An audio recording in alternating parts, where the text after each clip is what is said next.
This crew right here in the front row, let's give them a big round of applause, please.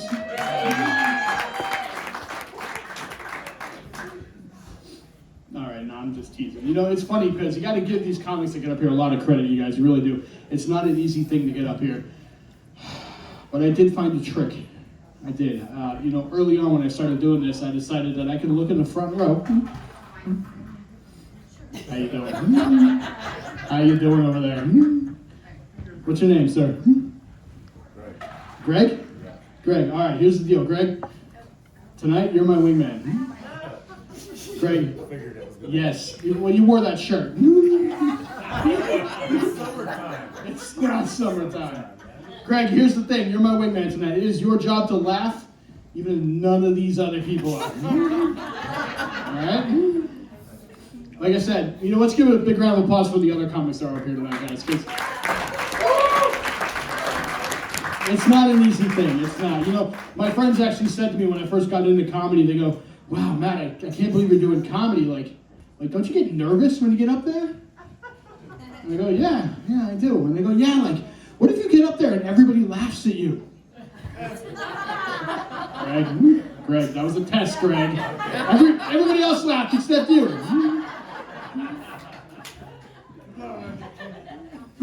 I'm failing horribly, Greg. There'll be other opportunities. It's good to be here. It is. If I'm honest, it's just good being out of the house. Amen, brother. Yes, thank you. I don't go out very much anymore, and I find it's crazy that I find my life changing as I get older. I do. You know, like, there was a time in my life where, like, I very much had that whole, like, mentality of, like, woo, I'm gonna sleep when I'm dead. Yeah, like, pretty much at my age right now, it's like, I'll sleep if I have some soup. You know? Veggie soup. There was a time in my life I would have called my buddies up. I would have been like, hey, we are at the Fraternal Order of the Eagles tonight, and we want to shut this place down. Woo, yeah. Tonight I'm here with my mom. We had a very lovely dinner. Nothing too spicy, you know. It's after 7. It is kind of weird. Like, I find that new things get exciting as you get older. You know, like good credit score. New appliances were a big thing for us. Yeah. You should have seen my wife and I, like, waiting at that window for the Home Depot truck to pull up. You would have thought it was Christmas morning. We got one of those Home Depot credit cards. You know, we got a new dishwasher and a new refrigerator on the Home Depot credit card because my wife, she has, like, one of those credit scores where she could walk into any bank in the world and they just throw money at her. You know, like, compared to me, like, I walk into a bank to get a loan and it's a lot like sitting down at a slot machine in Vegas. You know, just come on. 470. I mentioned my wife. Unfortunately, my wife could not be here tonight. She has one of those, what is it called, a real job? Yeah. I do this and she works like 12 hours a day, but you know, whatever. My wife and I have been married for 5 years. Folks, thank you. We're going on 5 years. We got any married couples out there tonight? Yeah! Woo, yeah, all right. Let's see. We've been married for 5 years. Who can beat 5 years? 14? It doesn't get any better. Anybody? Gotta give me hope. How much? 23? 54? Who's been married 54 years? 51. You're 51. 51. All right, give him a big round of applause, everybody. All right, Sir, 51 years, I gotta ask you a question. Have you won an argument yet? No, I got nothing to look forward to then. I was hoping for some hope. Learn how to not argue. Learn how to not argue. All right, well, you know, it's funny you said that because this is kind of the stupid shit my wife and I, like, argue about, all right? I learned after getting married that after 35 years of life, apparently, I've been putting the toilet paper roll on upside down. Seriously, ladies, is this a real thing? Really? All right, hold on. Is it over or is it under? Over. Hey, all right, you know what? Hold on. We are arguing over something that we wipe our asses with.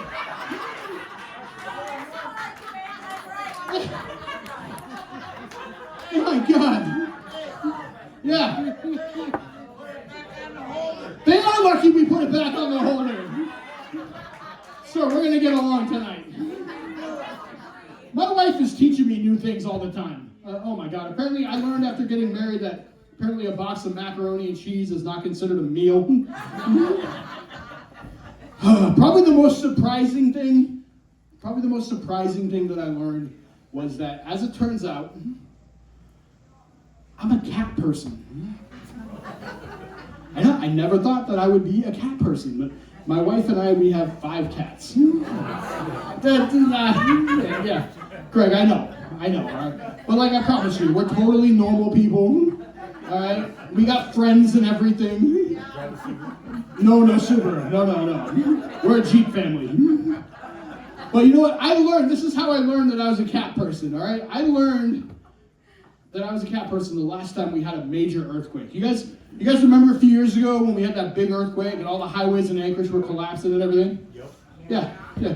I was at home by myself, me and the cats. And I'm sitting in my recliner, and the house starts to shake. I go, oh, all right, we had an earthquake. All right, well, the house starts to shake a little more. I go, oh, shit, we're having a big earthquake. Finally, at some point, I go, you know what? I need to get the hell out of here. But I wasn't leaving those damn cats. And like 20 minutes later, my wife gets home and she goes, oh my God, babe, that was a big one. Are you okay? I'm a man. I'm Alaskan. An earthquake shake me. Yeah, I forgot. We have cameras.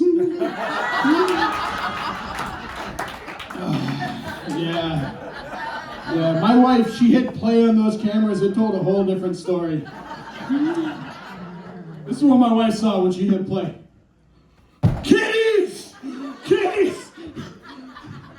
We gotta go!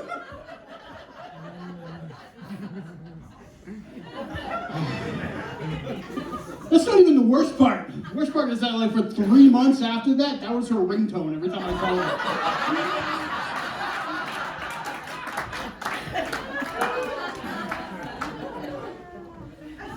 This woman, I love her to death, I really do, but you know, I call my wife a Disney princess.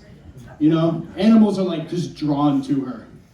They are, like, you know, little birds laying on her shoulder. I legitimately saw my wife one time walk up to a squirrel on a railing and pet it. Coincidentally, I've also seen this woman take a rabies shot like a champ.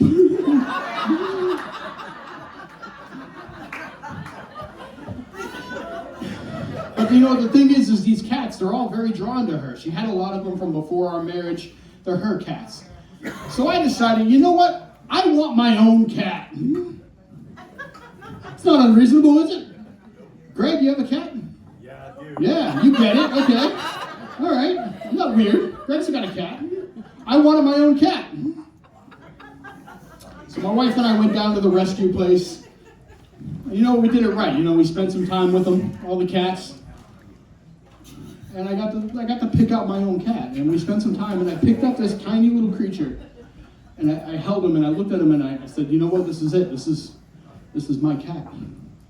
And he has little white paws. And I named him Mitten. Mitten the kitten. That's the marketing genius standing in front of you right there. And we took Mitten home with us that night. And it was awesome. That first night, that small, tiny creature, like a newborn almost. He slept right here, right on my chest. I know, right? Just right on my chest, just fur on fur. And I said to myself, I said, this is it. This is it. This is my cat.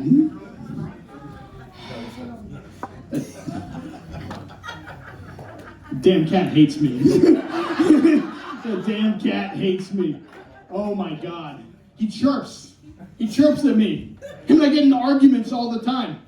I'll tell Mitten, get off the counter. He'll go, and my wife, she thinks it's adorable. Oh my God, he has so much personality. And I'm like, yeah, he's got so much personality. This cat talks shit better than half my friends in high school.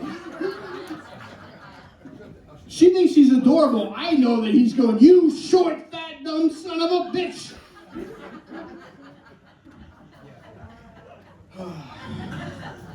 Scary thing is that I feel like my wife and I are turning into that couple that talks about their cats, kind of like they're their children, you know? Which I think is starting to annoy our actual children. What are you gonna do? We had 2 boys, my wife and I. 2 boys, and I learned at a very young age that children are like sponges. Yeah. Yeah, I had to learn that when my son was 7, and he used to like to watch professional wrestling with me. Yeah, if you know me, you know that I was a huge professional wrestling fan as a kid, so it delighted me that my child liked to watch it. We were watching WWE SmackDown one night, and my son's favorite wrestler came on. His name is Hornswoggle. Right, I know.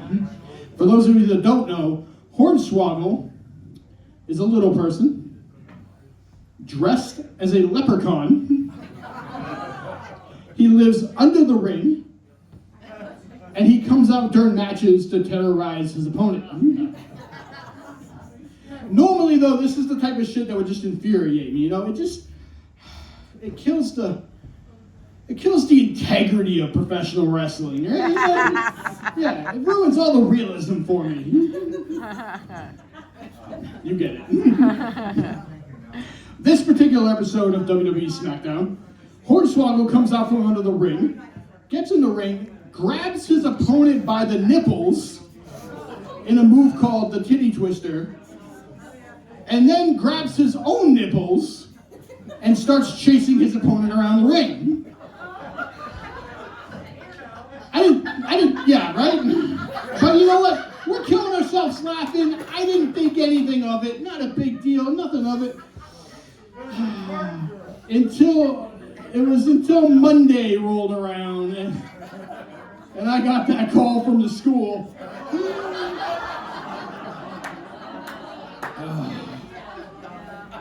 Mr. Plant, we don't really understand what's going on here, but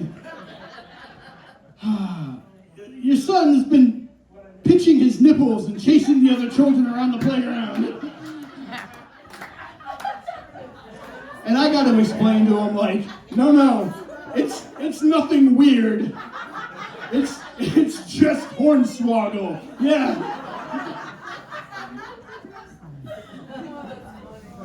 It has been, I got to admit, for a while there, it was cool watching my kids grow up. Now they're teenagers, so it's... Anybody got any teenagers out there tonight? You do?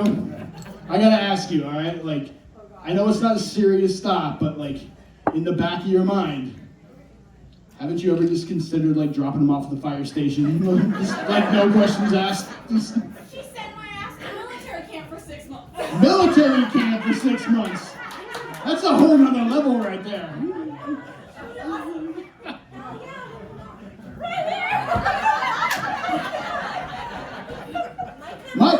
My big thing is, like, I don't understand a lot of what's going on, all right? I don't. Like, I don't understand the video games, first off. Like, my kids live and die by video games. Yeah. And, you know, I was watching my son one time. He's playing this game. I forget what it was called, but, like, he's got a character. He's all decked out in black like a ninja. And he's, like, jumping around this maze. And it's like, oh, kill shot, kill shot, kill shot. And I was like, oh, all right, this is kind of cool. It's not so bad. And then all of a sudden, his character breaks into the most ridiculous looking dance I have ever seen. It's a Fortnite, yeah. The most ridiculous looking dance I have ever seen. And I got pissed. I did. I got pissed because I'm like, you know what?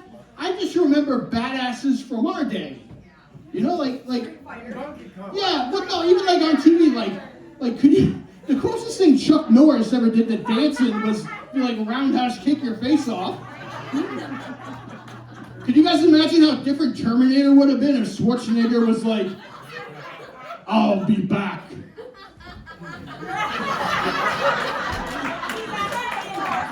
What's that? Terminator's in Fortnite? Oh my god.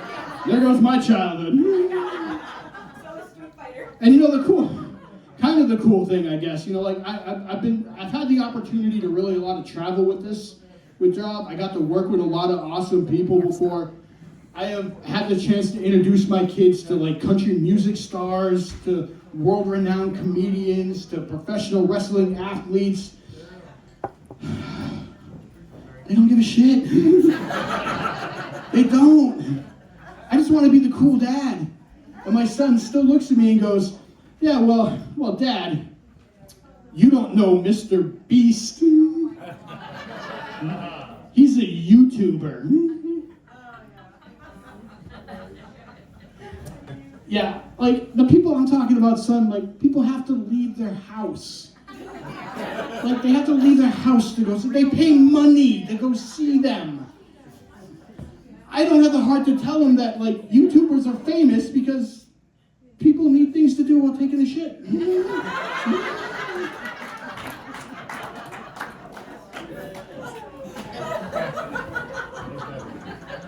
Oh man, it's a good crowd tonight. I feel like it's a good crowd. I feel like we're connected. You guys feel that? Yeah. So I'm gonna get, because of that, I'm gonna get a little personal with you guys. You know, like I said, my wife and I, we have 2 boys. And we decided, that's it. That's enough. We're done. Greg, when's number 3? I got a lot of questions if number 3 happens. So we decided that was it. So like, Greg, we can talk about my vasectomy, right? You guys feel like we can talk about my vasectomy? Sure. Yeah? This is the appropriate response, all right? I did a show in Wasilla and I asked that question, and like 3 guys in the back were like, woo! That was a little creepy. Anybody else here? Anybody else have a vasectomy? Woo! Woo! All right. I thought I was keeping that multi-million-dollar practice alive myself. Yeah, I lost my dick. You lost yours. And I got the house. Oh, man. I bit the bullet, guys, I did. And by that, I mean she actively drugged me at gunpoint. Even though the weight of the procedure, like we got passed by a state trooper and I like threw my hoodie up and like pretended I was a hostage victim. We got there and my wife was like, "Kid, God's sakes, can you please just take this seriously?" Of course, babe. And then she heard me asking the nurse on the way in, "Hey, was I supposed to bring scissors?"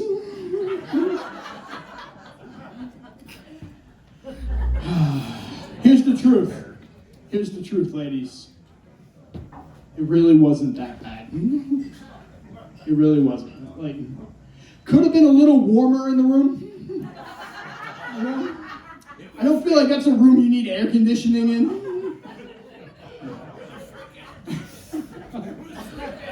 The worst part of the whole thing, well, first off, I think the worst part of the whole thing was I was very disappointed to see that the hospital gift shop didn't sell a t-shirt to commemorate the experience. Yeah, you know, like I survived the snip trip. But no, the worst part of the whole procedure for me personally was in the middle of the procedure. I am literally and figuratively in another man's hands. The doctor looks up at me and goes, "I know I've seen you before."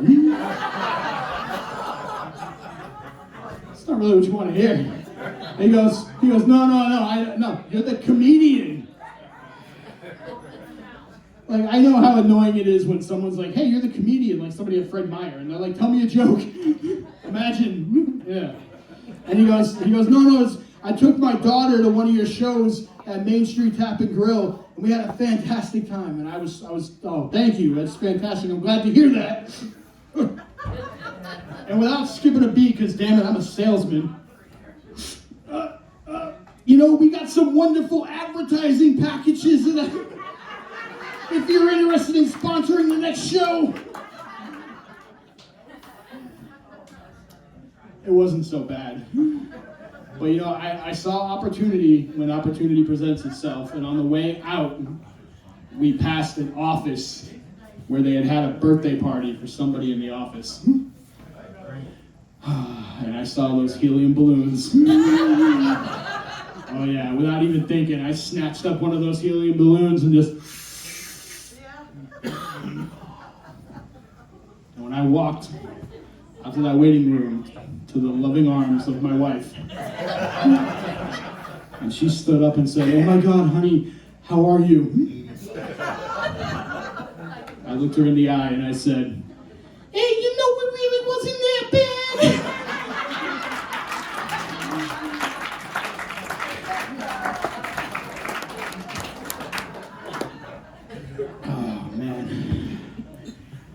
Yeah, I'm feeling it. This side of the room over here, I'm feeling it. This side of the room, we got to pick this up a little bit over here. Let's match some energy over here. One more time. Let me hear it. This side over here, one more time. All right, there we go. We should be excited. First time ever at the Fraternal Order of the Eagles, guys. This is exciting. And I gotta say, I've been watching them. They got some good-looking food coming out of the kitchen here. You guys enjoying the food? Yeah. I got a weird relationship with food. Can you tell? Yeah. Thank you. See, here's the backstory to that. I'm Italian. All right. Yeah. Yeah. We eat. You happy? You eat. You sad? You eat.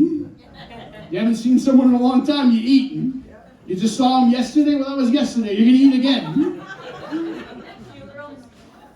Oh, I didn't realize how weird my relationship with food was until I brought my wife, my new wife at the time, to the very first holiday at my mother's house. Now, we're not only Italian, we're Catholic. So, is anybody familiar with an Italian Catholic holiday? Yeah? You guys get it, all right? So we walk into my mother's house. Giant table. It's got the first supper tablecloth all spread out. It's got Jesus in the middle, just... There's 18 different people sitting around this table, all right? That's 18 different people. That is 30 different hands going everywhere. It's like 36, man. What's that? It's like 36. Oh, okay, yeah, thank you. Thank you, Professor. Thank you, yeah. All right. One of my cousins has a stump, all right, if that helps. Yeah. Thank you, Rain Man over there. On that table, in the middle of all that chaos, all right, we got ham. We got prime rib. We got sweet potatoes. We got mashed potatoes, all right? We got a baked ziti. We got raviolis. We got 3 different kinds of calzones and fried rice balls. Over on the dessert table, we got Italian cookies. We got pizzellas. We got cannolis. And fresh out of the fryer, we got some nice hot strufoli. I know, I'm getting hungry too. Nice hot strufoli right out of the fryer. I was so proud. I looked at my wife. I go, babe, what more could you possibly ask for? She goes, how about a vegetable? I go, vegetable? I go, you want a vegetable? We got eggplant parmesan.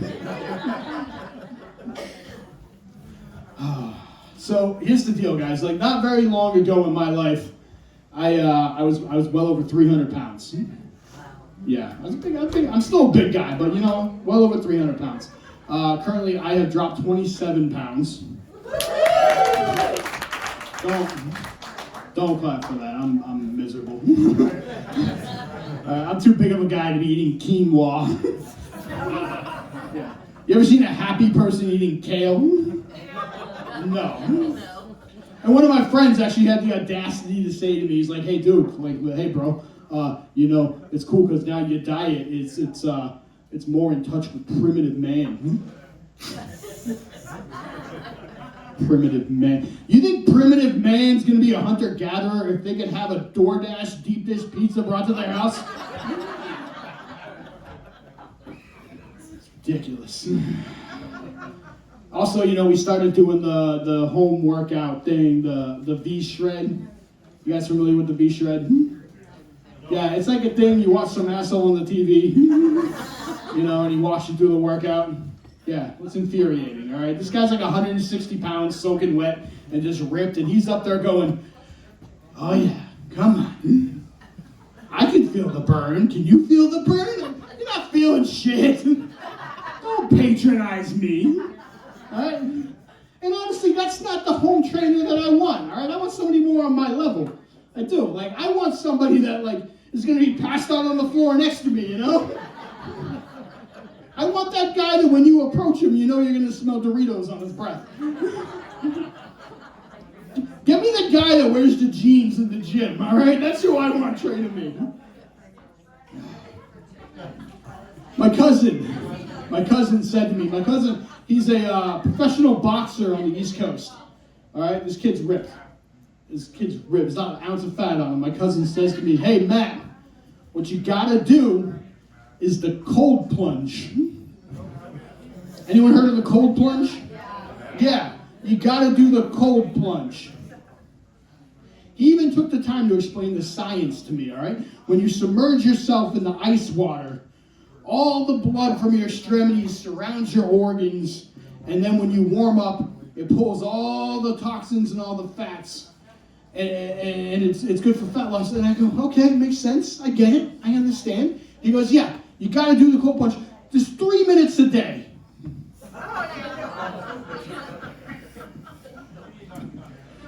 37 seconds into this, I decided, you know what? I'm just going to be fat.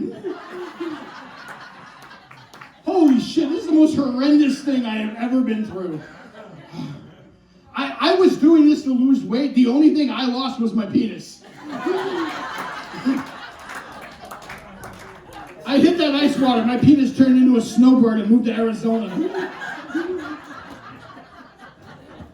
I'm glad you're laughing. Like, I spent the rest of the day peeing sitting down.